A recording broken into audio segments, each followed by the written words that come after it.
Hi, everybody, and welcome to this conference hosted by MS Focus, the Multiple Sclerosis Foundation. I'm your host, Deborah Foreman, the MS Focus Educational Programs Coordinator, and I'm joined today by Tiffany Malone, who's graciously continuing her Mental Health Matters series that she started in 2025. Today, the topic is the power of possibility, the permission to change. And after her presentation, we're going to open it up to your questions and comments. Now I'm delighted to introduce her. In 2014, Tiffany joined the John A. Schaefer, MD, Multiple Sclerosis Achievement Center as the program manager and now holds the position of director at the center. Tiffany has a master's of social work degree and is also an MS specialist.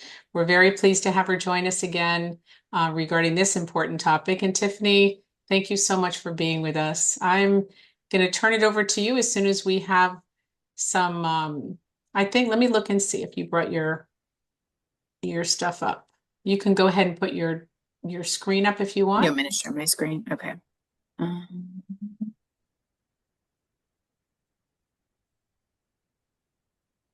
I love that scarf.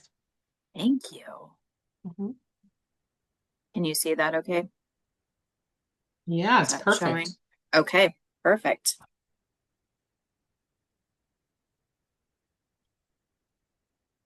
Are we good? I think you're perfect. All right. Well, thank you, Deborah. Thank you for the invite back. I'm very excited to be back to facilitate these discussions, and thank you to the MS Foundation for the invitation. So, as Deborah said, we are going to talk about the power of possibility and the permission to change. And really, what I want to say as we get started with this topic is that the power of possibility is really in your control. And what that means is that you have the opportunity to control whether or not you look at what's possible in your life. And you have the control to give yourself permission or not to make changes. And we're going to talk about how you can be and have that control and what you can do with it. It can work in a positive way. It can certainly work in a negative way. It can be constructive. It can be destructive. So we're going to kind of outline various ways that we can look at this and really make a healthy connection with the concept of change. Those are the objectives. Basically, it says what I just said. So we're going to talk about learning how to identify opportunities for change to occur, to learn the connection between the concept of change, that idea, and what we feel about it, what our emotional attachment to that concept is. We're going to talk about strategies to implement change, assess progress, make adjustments as we need to, and as always, I'll have a list of resources at the end. So I did not give them a heads up. I have questions. So Deborah, I don't know if I can see this in the chat box, but if you can and have the ability to chat your response to this question, I would love to get us engaged already as we get started. What do you feel when you think of the concept of change? What emotional reaction do you have to that concept? And if you, as a participant, can send in your answers via chat, I'll give it a little bit of time and we will see what we've got going here. Let me see.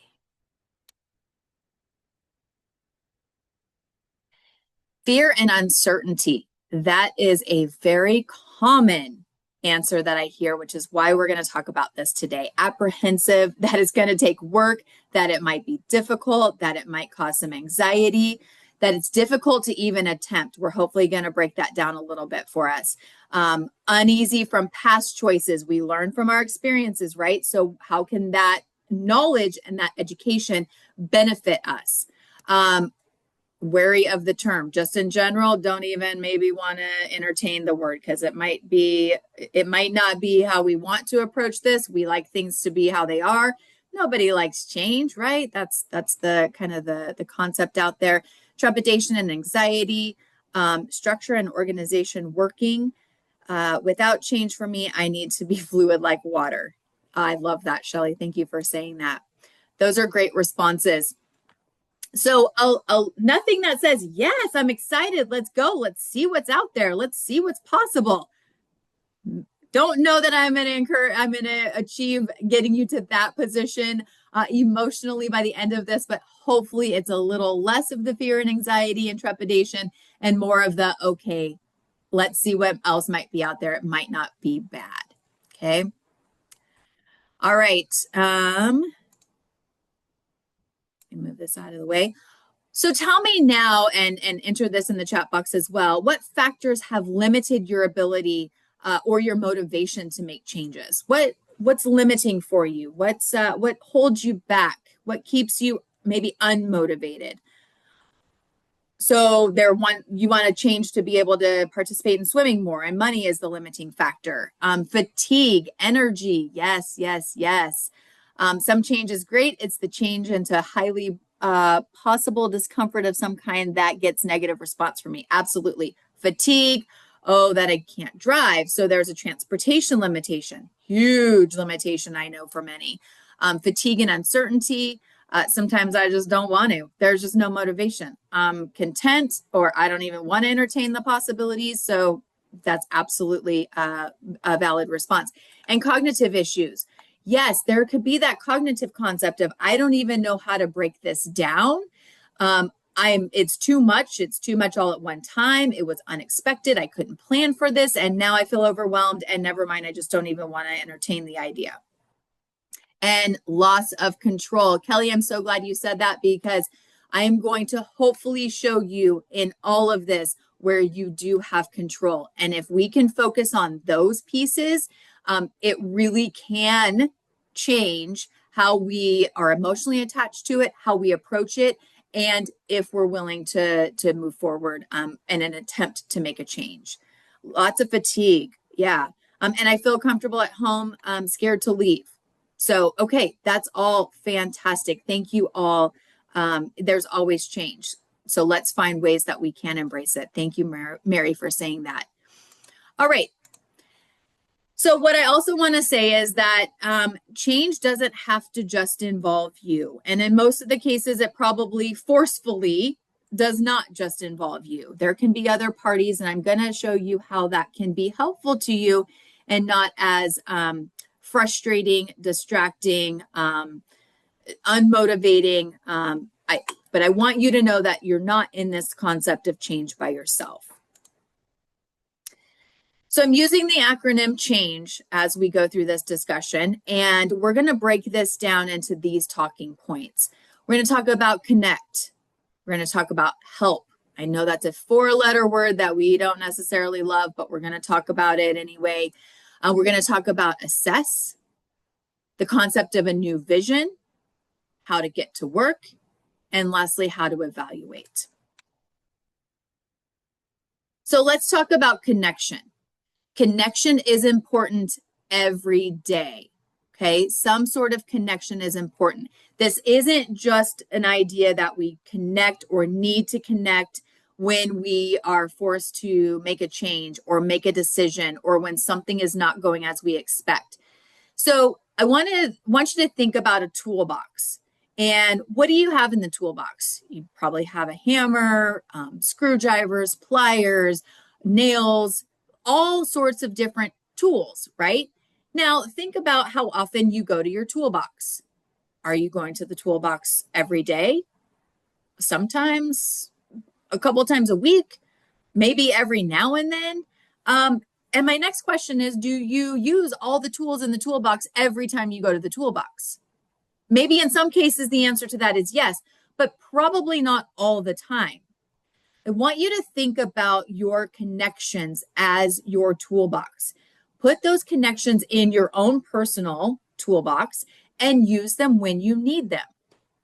If you identify, if you build, if you maintain, and if you strengthen healthy, productive connections in your life, then it's not that you have to use them every day, all day. It's that you use them as you need them. So for example, community resources. This is a great opportunity for you to maybe do a search and figure out what's in your area or what's available to you in the MS community as far as your community resources. Support groups can be very helpful in learning about what other people have used, what they found helpful, what they found not helpful, and just getting exploring other ideas about what might be out there for you. Spiritual groups, same thing. Ways to connect with people. And again, this is not all about MS. This is about life. This is about who you are. This is about the many pieces that make you. So you're putting together this toolbox based on you and what you've needed in the past, what you might need in the future, and what's been useful for you. Family can be helpful. Friends can be in your resource, in your toolbox. Neighbors, colleagues, healthcare providers. All of these entities can be very helpful to have in your toolbox and use them as you need. Again, this is meant to identify that we don't have to be in this life by ourselves. Okay. In that far top right corner, you'll see a little image that says find reliable sources.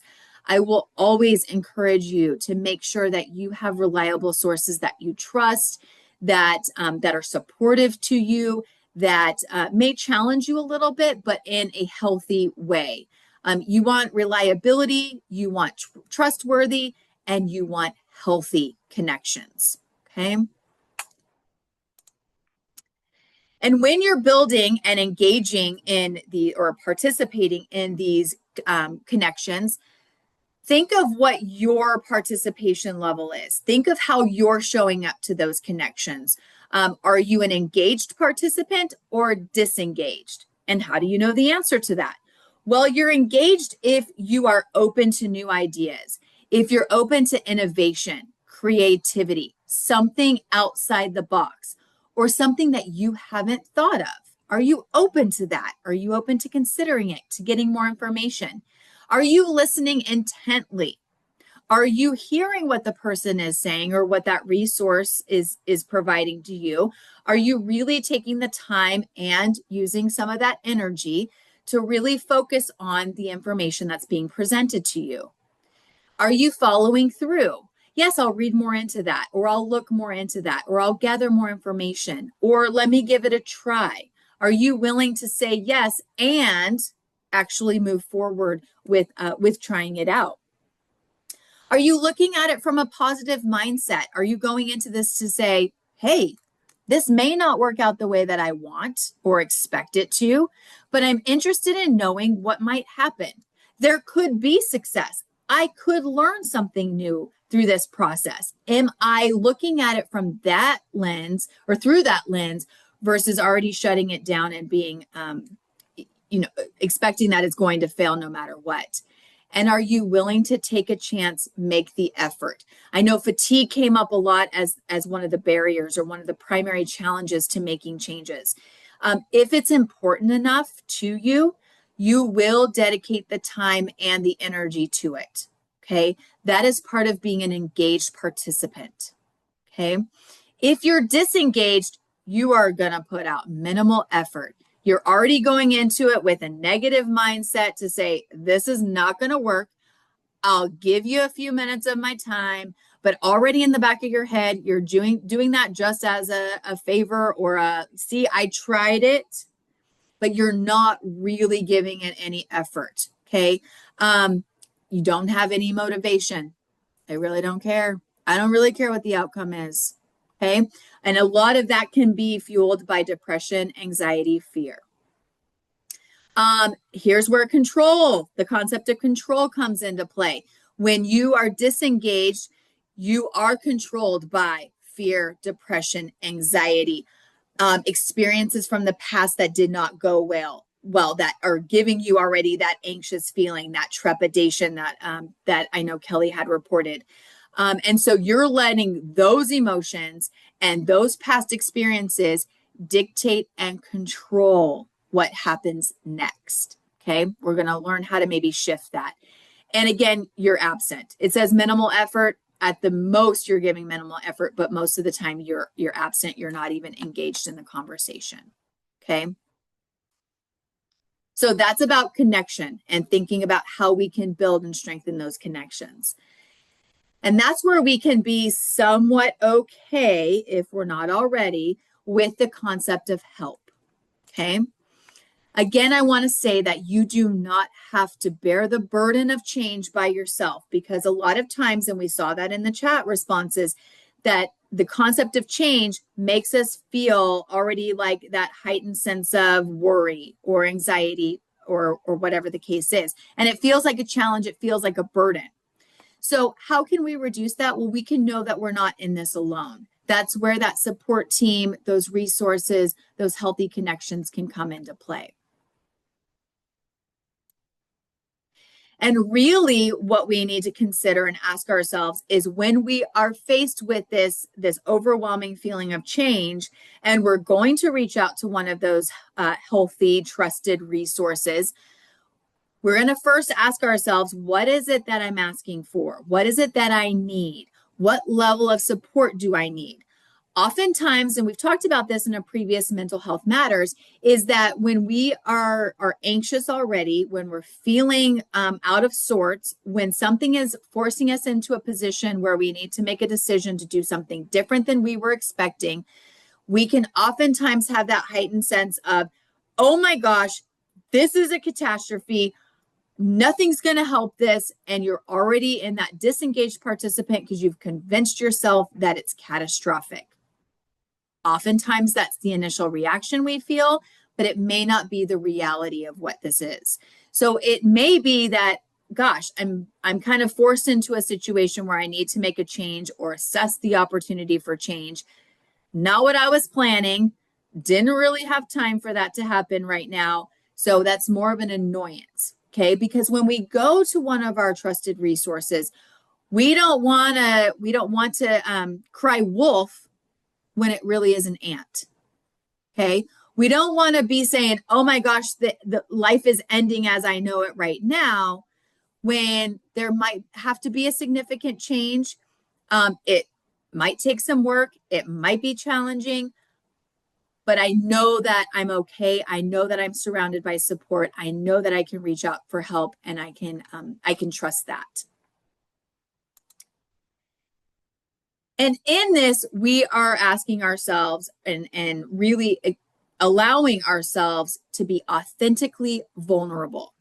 So what this cycle is showing is that when we embrace vulnerability, okay, when we put ourselves out there and we say, okay, this is my most raw and authentic self, and I'm willing to look at what's in front of me without a whole lot of influence from past, from the future, and from the intense emotions that I might be experiencing right now. I'm going to say, I trust the process. I'm going to go through it. I'm going to see what happens, and then we'll assess from there. That is really embracing being vulnerable, okay? And what that does is that it allows us to be in our present moment. Again, it allows the intensity of influence from the past and or the future to be minimized, okay? To not be so loud, to not be as in control. This allows us to say, here I am right now on this Monday afternoon or evening, wherever you might be, morning if you're international, but I'm right here right now with what is happening. What do I need to do with it right now? Trust your intuition. If you have that gut feeling that something's off and you have given yourself that time to pause and reflect, and you just are like, this doesn't feel right, I don't think I have all the pieces, or I don't think this is the right path, trust that, okay? The caveat to that, though, is trust your intuition, not thinking and interpreting intuition as the same as fear and anxiety. Okay, they're very two different things, but oftentimes we can feel that fear and anxiety, and we will say, oh no, I don't think this is a good idea. My intuition says that it's not. It's your emotion in that case. But if you kind of have that awkward, like, this just doesn't feel right, something seems off about this, trust that, and then reevaluate. Express yourself assertively. This does not mean aggressively. Assertive and aggressive are also two different concepts. We want to assert ourselves. We want to know what's good for us and what feels right to us. And especially when there's others involved that we've reached out for that support, we don't want them to become in control. We still want to be in control. We'll talk about some ways that we can do that. But we want to make sure that we're expressing ourselves and not just backing up and avoiding, saying, you know what, I don't love that idea, but let's maybe look at it in this way. This allows us to really be self-aware. It allows us to strengthen that self-awareness and to really be proud of who we are and to feel like we are in control for some of this. Okay, even if we're not in control of all of it, we might be in control of some of it. You are in control of some of it. I'm just going to take a pause right now. I know I had a couple of chats in here. Let me go back and look at this. Yeah, we need catastrophic reacting. We all do it. So no one here is doing that on their own. We've all experienced it. We've all done it probably multiple times. So it is important to take that step back, to stop, to breathe, to assess, and we'll talk more about that in just a moment. All right, so here we are at our assessment phase. This is that pause and reflection time, okay? Throughout the process of making decisions, throughout the process of potentially making change, throughout the process of evaluating what your possibilities are, it's important to take breaks. It's important to build them in when you have the availability to do that so that you can protect your energy, to not deplete yourself and that you become so fatigued that you can't continue on, okay? So it allows us to do multiple things when we pause and when we reflect. It also, back to Kelly's point, is that hopefully this keeps us out of that catastrophic or moves us out of that catastrophic thinking, okay? So this allows us to assess the situation. So perhaps we've decided and said, okay, look, I know that a change needs to be made. Okay, so I'm willing to start that. I've identified my resources. I've reached into my toolbox. I've contacted some of those resources. And now we're starting the process of moving towards something different. Okay, making that change. Let me assess the situation. In that, it is vital that we assess the facts. Okay, this is when we need to put the emotions to the side and really assess what is factual in front of us. What do I know? What trusted information do I have? And to make sure that I'm not reaching out or being influenced or being distracted by a tagline in a social media post or something on the Dr. Google that may not be completely accurate. We have technology at our fingertips. Literally, that's how we're doing this today. But it can be really productive and helpful and be a guide for us as a resource, but it might lead us down the wrong path and become destructive. So it's important that we stay in tune with the information that we're collecting and what we're doing with it. We also need to examine what our motivation and our expectations are. It's okay to have an expectation that something is going to be better than it currently is, or that if I go down this road, I expect that my end result's going to be the same as my friend who just told me about this. Okay, so check our expectations because number one, the path is not always the same for everyone. So the same fork in the road that someone else took that you're about to take may not result in the same ending. Okay. So we really need to be mindful about our expectations. The other thing to be mindful about this is that if we come with those past experiences and we're really hesitant, fearful, anxious about trying it again, understand that you're probably in a different part of your life, even if it's a week later. Something may be different enough that this time it could work, or you could learn new things and make modifications. So you're assessing the situation. You're assessing yourself, okay? What position am I playing in this? What part do I have in this? Am I coming in with an open mind? And am I coming in with an open heart? Am I willing to make this change, or am I appeasing somebody just to say that I did it? So assessing myself, I'm going to make decisions based on that assessment, and I'm going to determine if I'm moving forward. Okay. And again, you will see this as a cycle. Okay. This doesn't end until we've reached the end of that change and we determine if it was successful or if we need to make modifications. So this isn't a one and done situation necessarily. We're always looking at this assessment process. And if we allow ourselves to do that on a regular basis, change does not have to feel so frightening. It does not have to feel so burdensome. Okay. This is the part that we can take control. This is where we can say, where am I in this? Now is not the time to gather more information or try to make a decision because I'm not in a good headspace. Not forcing yourself into it and saying, you know what, it doesn't matter. I'm just going to go with it and whatever happens, happens. Okay. That's when you're turning fear, depression, and anxiety into the control and less control on your part. So then let's look at our new vision. Okay, so we've said yes. Okay, we've gotten our resources. We've done the assessment. We know what part we are expecting to play in this. And this is where we can really evaluate that power of possibility. The power of possibility is always there for you. Okay. And I know I just used an absolute term, but it is. It's always there for you. What you do with it is up to you. How you handle this, how you approach this is in your control.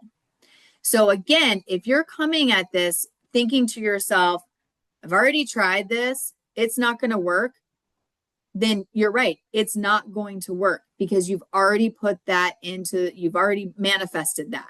Okay. Language is huge when you're talking about change. Language is huge when you're talking about the assessment of possibility and opportunity. So again, if the verbiage that you're using or hearing is negative, if you've already made yourself fail at this or made the change fail for you, you're absolutely right. You're not going to see any opportunity to make adjustments along the way. Okay. So it's really important that you come at this with that mindset. Remember the engaged versus disengaged participation. If we're going to be engaged, then we're telling ourselves, I don't know what the end result is. And that's a little scary, but I'm willing to give it a try. I'm willing to see what I can learn along the way. I'm willing to see what the possibilities are. And that might be open for me as I go along. And our attitude. So language is first, attitude is right after that. Because when we're talking to ourselves or when we're talking to others, and if we're feeding ourselves or being fed negative language, then our attitude is going to be negative. Okay. So our mood is going to be down. We're not going to have the motivation. Our perception of this and our expectation of this change or these changes is going to be that it's not going to work. Okay. Your feeling of this, your language is going to be, I don't want to try. I've tried in the past. And that's an interesting comment to make to yourself, because you may have tried it in the past, but again, looking back, what was your motivation then? Did you give it the effort that it needed? Were you open to change? Were you open to possibility? Were you open to looking at it in a different light? Okay. So even when we tell ourselves, I've already tried this, if we didn't try it with that open mind and heart, then we really didn't give it that honest effort. We were not engaged. Okay. I've said healthy connections a few times. That is important. If we don't have, and if we're not utilizing healthy connections, then we're already setting ourselves down a very challenging path that's probably not going to end successfully. Okay. And how we build healthy connections is that we have boundaries. So we're going to reach out to someone. We're going to say, you know what, this feels catastrophic. I know it's not, but would you be willing to hear me out? Would you be willing to listen to me as I tell you this situation? just so I can bounce some ideas off of you. If that person then starts to interrupt you and starts to say, well, this is what you need to do, this is how you fix it. If they come and they are starting to take control over the situation, it's important to have healthy boundaries to say, remember, I just wanted to kind of bounce some ideas. I'm not trying to get someone to come and fix it for me. I just wanted to talk it out. Okay. So it's important that we we know what our boundaries are, we know what we're looking for, and we really protect them so that we don't get distracted and off course. Having said all of that, we also don't want to say, well, you know what, I don't know how this is going to go, so I'm just not going to reach out to anybody. Okay. If you isolate yourself, then it's going to be burdensome. It is going to be extremely challenging. You are going to be disengaged, and you are likely not going to have any motivation to even attempt to try this, to start to go through any of those processes. Okay. So we want to have those healthy connections because we also want accountability. So perhaps we need someone to keep us on track with those changes. Perhaps we need someone to keep us motivated, to be our cheerleader. Make sure they know that that's what you're reaching to them for. I'm using you as a resource to be my cheerleader. Could you maybe, send me a text like, how'd it go today? And just kind of keep engaged with me so that I can know that I'm not in this alone, but it also keeps me in that engaged participation. And that bottom line is one of the most important concepts that I can stress, is that if we live with change, if we live with opportunity, if we live with possibility, then we're not living against it. And that allows us to feel like we're in more control. That allows us to have that healthier emotional connection with the idea of change. That allows us to acknowledge that there's possibility there. It allows us to maybe not accept that we love that we're going down this fork in the road, or that there was a fork in the road, but accept that there's still a road. Okay, that I didn't reach a dead end. And what can that do for us, and where can that take us? And again, that idea of possibility. Oftentimes when change happens, and living with MS, we all know how much change has happened because of that diagnosis.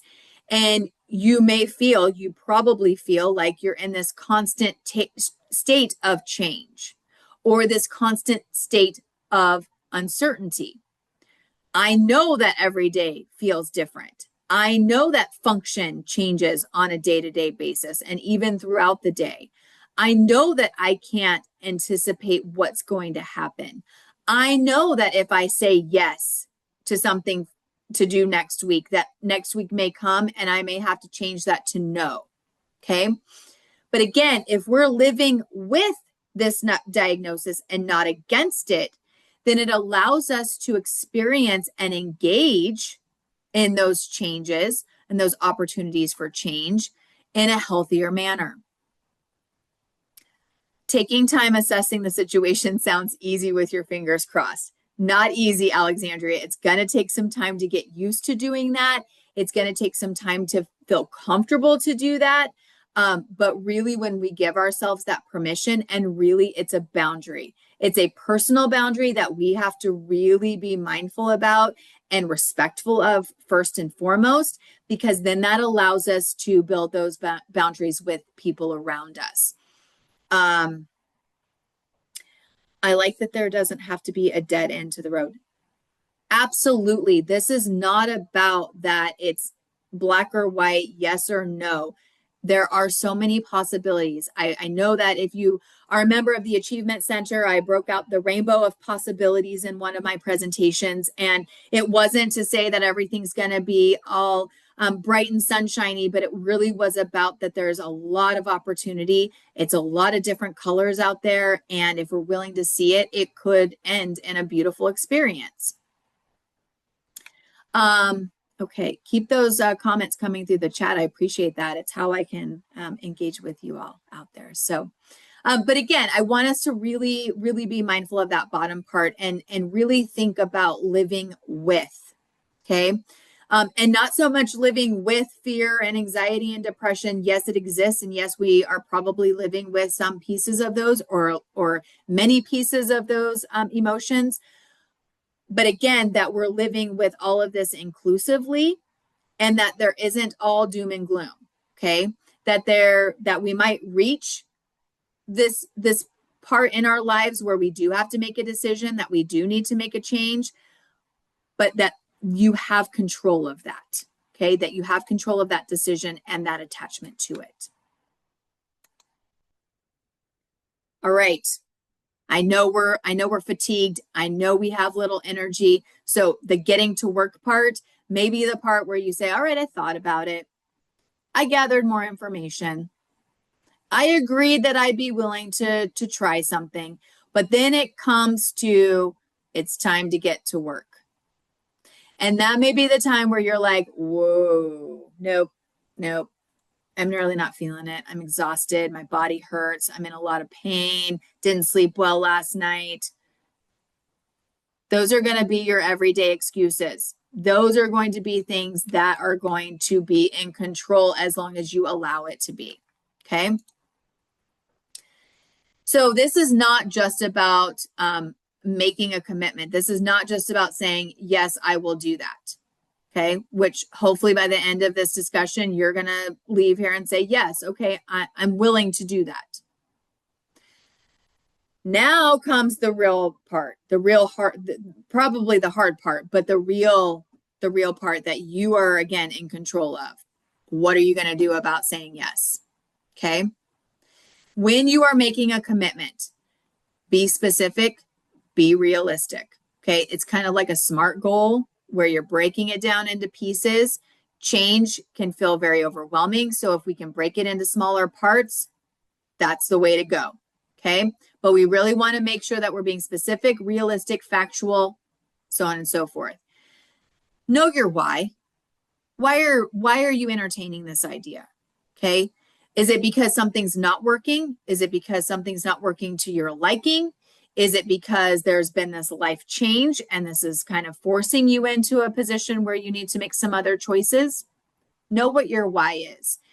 That is so important because if you're just out there floundering around, not really knowing what the direction is and really not knowing why you're even entertaining any of this, then your motivation isn't going to be there.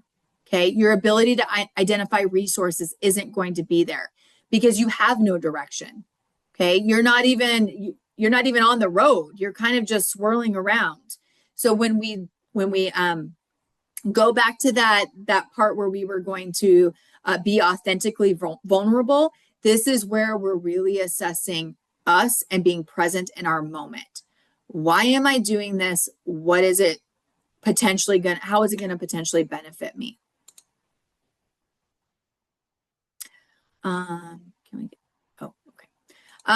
Be flexible.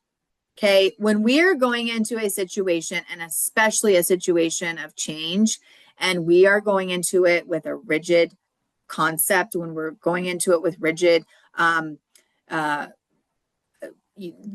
we're just going into it with rigid thinking, really there's not going to be an opportunity for making adjustments as we need to. It doesn't make us an engaged participant because we're not looking at the innovation, the possibility of creativity, open to new ideas. All of that's going to not even be an option for us. Okay. So we really want to be flexible. And again, instead of quitting, we really want to say, okay, that didn't work. What did I learn from it? What modifications can I make? And can I go back and try it differently? Can I take another turn in the road? Maybe I went right, I should have gone left, or I could have gone left, and maybe I need to go back and go left. So it gives us that opportunity to revisit other possibilities.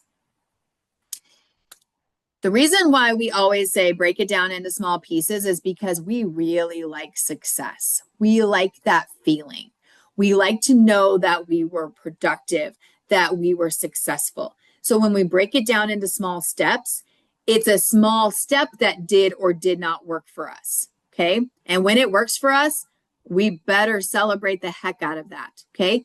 If it didn't work for us, it doesn't mean that we don't celebrate that. We can celebrate that in a different way. I learned something. I learned that that wasn't the way to do it. Okay. But if I go back and I reevaluate, then I can make modifications and try it in a different way. And I'm going to celebrate that I did that. Chalk that up to a success. Okay. Take ownership. This is, I've hopefully highlighted opportunities where you can feel like you are in control and your emotions aren't, or others aren't, or the distractions aren't in control, that you are in control. But also, if a mistake is made, or if I used excuses to get out of it, or I didn't try hard, I didn't give it my full effort, take ownership of that. And again, that goes back to that statement of, well, I've already tried that. Did I really genuinely, authentically try that?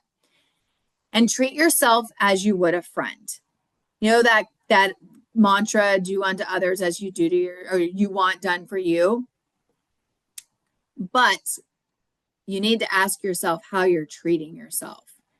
If you're treating yourself negatively, poorly, if you're putting yourself down, if you're isolating and telling yourself that you're not enough or that it's not worth it, I hope that that's not how you want to be treated. And I hope that's not how you would want to treat your loved ones, the people that are closest to you, the people that you really care about.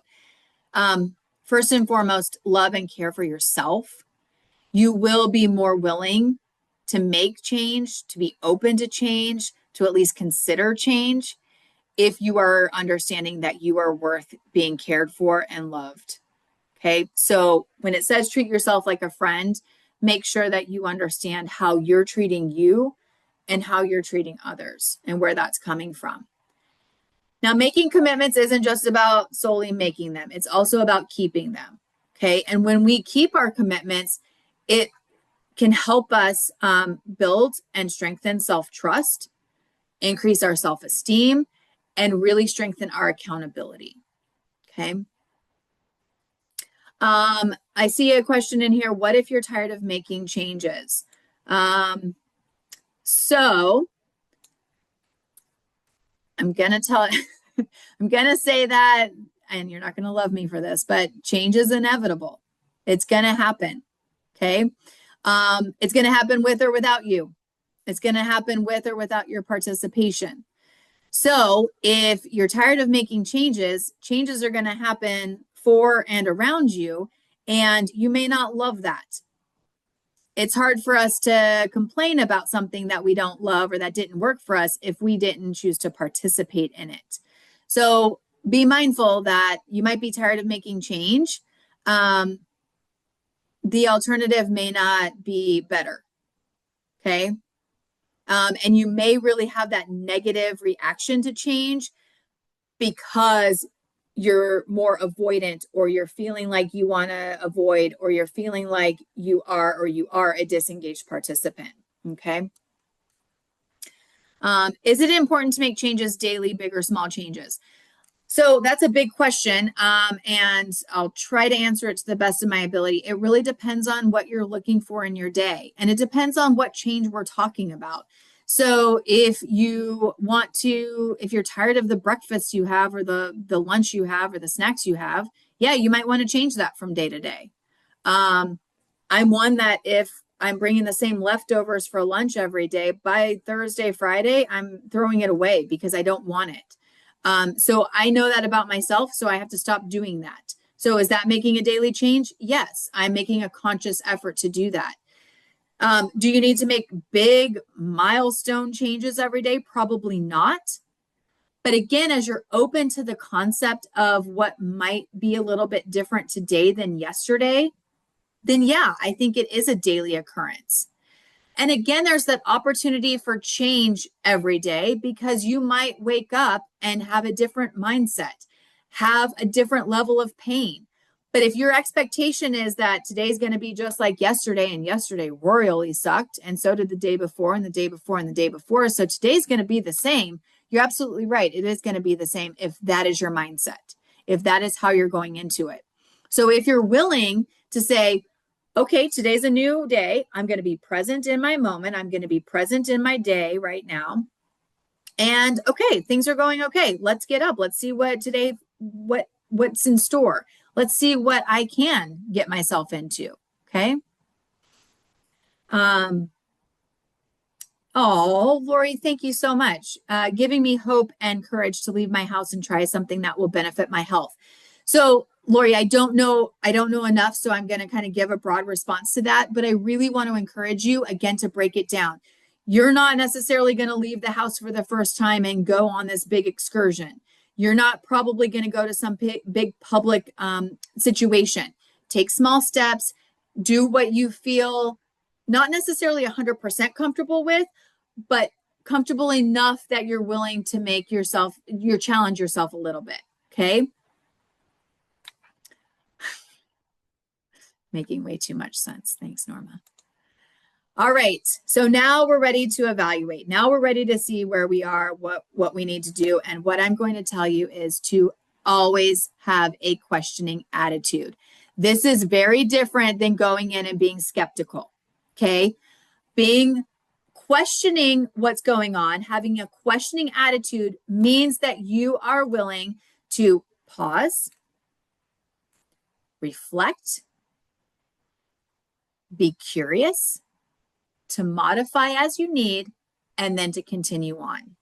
Okay. That says move forward. And I do appreciate that, but sometimes it might be a lateral move. It might not be that we're moving forward, but it might be that we needed to do some backtracking, and that may feel backward. That's not necessarily moving backward. That's moving back to a point where we know that we were okay and that we can restart. Okay. So I'm just going to say that you're willing to make the next step. Okay. But this is all about questioning. What else might I be able to try? Okay. In Lori's example, for example, we might say, okay, well, I went out and I went to a place that I knew that I was familiar with and that I was okay with, and that went well. Okay, so maybe next time I might explore a little bit further. But before we do that, we really need to stop and have that questioning attitude of what went well? What didn't go well? Where did I feel the highest level of fear or anxiety? Or where was I most uncomfortable? What might be possible to alleviate some of that? Okay, not eliminate, but alleviate. Okay, how might I do that just a little bit differently, or where might I go next? Where again, I'm going to keep challenging myself, but I'm always going to take that time for a pause and reflection. Excuse me. And again, back to Kelly's point earlier, having that time for pause and reflection gives us that break, gives us that opportunity to reset, to really process the information and the experience that we're having, and to understand what else we might need. What information am I missing? Oh, if I'm missing something, can I reach into my toolbox and gather another resource? Might I be able to reach in and say, oh, okay, well, that got me to this point of my change journey. But now I need something different. I need another perspective. Okay. Having this questioning attitude really gives us that opportunity to assess what we were successful with. Okay. So we can celebrate that and also assess where we might still need to make there might be room for some differences. Okay. To make something different, to make a different decision. Okay. But again, I don't want you to go away from this slide and say, oh yeah, I'm going to question the heck out of everything. That's okay, but question it with an open mind. Okay. So that you can be open to receiving the information that can come back. In the chat box, I adapt my level of change to my desired goal. At times it's moment to moment, big or small. When I try, I win. Each one on Zoom is winning. Absolutely. And you need to celebrate that. If you need someone to tell it to, send me an email. I would love to celebrate all your successes with you, and I'd love to celebrate your challenges with you and that you're working through them.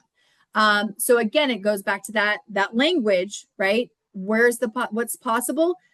What's possible is I'm going to be open and I'm going to be willing to see it and to allow it in. So now I want to end with a question. What strategy are you willing to implement to strengthen your confidence in navigating change? I didn't say what are you willing to do so that you secure success, okay? This is about confidence, because when we're confident and when we're willing to make adjustments, then we can feel like we are successful. We are in control, and that's the point of all of this. So if you would, in the chat box, type what strategy are you willing to implement as you try to strengthen? Just do it. Great motto, Maria. Just do it. Keep an open mind. Yes. Again, that was hopefully a recurring theme in this discussion, was being open to those possibilities, to those opportunities. Going to try to stay more engaged and to have a positive outlook. Absolutely. Again, you're not telling yourself this is going to work. No, you're telling yourself, I'm going to stay engaged, I'm going to stay open, and I know that adjustments may need to be made along the way. To be vulnerable. Speaking from personal experience, try something you used to do because it is possible you can do it. I need a screenshot of that. Small steps. Celebrate the small successes and ask yourself, what would Tiffany do? Tiffany would celebrate with you. Tiffany would remind you that you are living with this opportunity, with these possibilities. And Tiffany would be right there with you, cheering you on and telling you that you're doing an amazing job. And just even trying it, just doing it is a success. So if you can't get to me fast enough, know that I'm here with you. Know that that's what I would say to you. But I'm always here if you need me. So, Deborah, I think, yep, those are our resources that I've had in the past, but there they are again. And Deborah, I think we can open it up for questions. Wonderful. Well, I love your style. I love that everybody's been able to basically ask their questions, and you've been able to do this. And I was texting Bobia saying, I love how she does this. This is so perfect for her style, right? This webinar. Anyway, so for anybody who has not asked a question, or if you have, I'm going to ask that, and for anybody who has never been with us and doesn't really know how to ask a question, there's an app at the bottom, and all you have to do is put it in. I'm going to ask that everybody use the Q&A area now. I know we've been focusing on the chat area, but I'm going to ask everybody that's here to just put your question for Tiffany into the Q&A, and we're going to leave the chat area for only the questions that are coming in from Facebook. It makes it a little easier for me to navigate. So if you want to ask your question live, you just literally raise your little app hand, and I'm going to call on you, and then you'll have to unmute yourself. So why don't we start from here? Let's see. Hold on. I see that Lori said focus on the positive more than the negative, which is great. Absolutely. Mm-hmm. And I saw that Kelly said, keep communication to myself positive. And I really appreciate that, because it really does start with you as an individual. So Kelly, that's really good awareness, is that really talk to yourself gently, talk to yourself with kindness, know that you are enough, that you are worth it, and you are worth the opportunity for what might be out there. Yeah. Nice. Okay, let's see here. Shelley says, for me to think all things are possible. Keep a positive attitude. Yes, celebrate the small things.